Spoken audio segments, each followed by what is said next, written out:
أعوذ بالله من الشيطان الرجيم. بسم الله الرحمن الرحيم. هل أتى على الإنسان حين من الدهر لم يكن شيئا مذكورا إنا خلقنا الإنسان من نطفة أمشاج نبتليه فجعلناه سميعا بصيرا إنا هديناه السبيل إما شاكرا وإما كفورا إنا أعتدنا للكافرين سلاسل وأغلالا وسعيرا إن الأبرار يشربون من كأس كان مزاجها كافورا عينا يشرب بها عباد الله يفجرونها تفجيرا يوفون بالنذر ويخافون يوما كان شره مستطيرا ويطعمون الطعام على حبه مسكينا ويتيما وأسيرا إنما نطعمكم لوجه الله لا نريد منكم جزاء ولا شكورا إنا نخاف من ربنا يوما عبوسا قمطريرا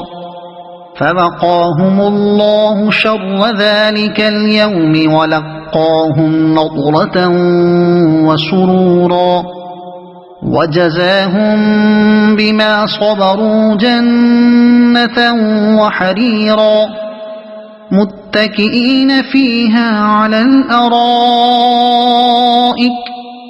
لا يرون فيها شمسا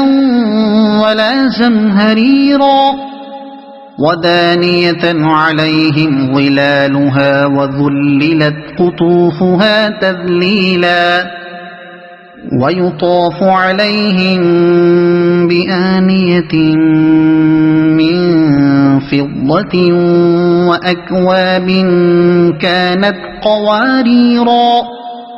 قوارير من فضة قدروها تقديرا ويسقون فيها كأسا كان مزاجها زنجبيلا عينا فيها تسمى سلسبيلا ويطوف عليهم ولدان مخلدون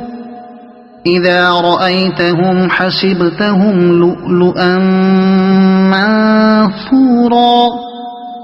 وإذا رأيت ثم رأيت نعيما وملكا كبيرا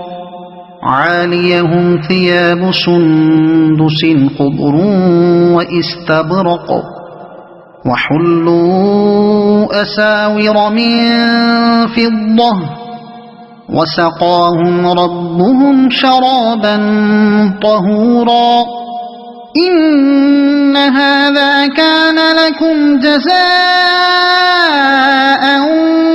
وكان سعيكم مشكورا إنا نحن نزلنا عليك القرآن تنزيلا فاصبر لحكم ربك ولا تطع منهم آثما أو كفورا واذكر اسم ربك بكرة وأصيلا ومن الليل فاسجد له وسبحه ليلا طويلا إن هؤلاء يحبون العاجلة ويذرون وراءهم يوما ثقيلا نحن خلقناهم وشددنا أسرهم وإذا شئنا بدلنا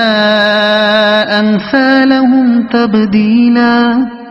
إن هذه تذكرة فمن شاء اتخذ إلى ربه سبيلا وما تشاءون إلا أن يشاء الله إن الله كان عليما حكيما يدخل من يشاء في رحمته والظالمين أعد لهم عذابا أليما صدق الله العظيم.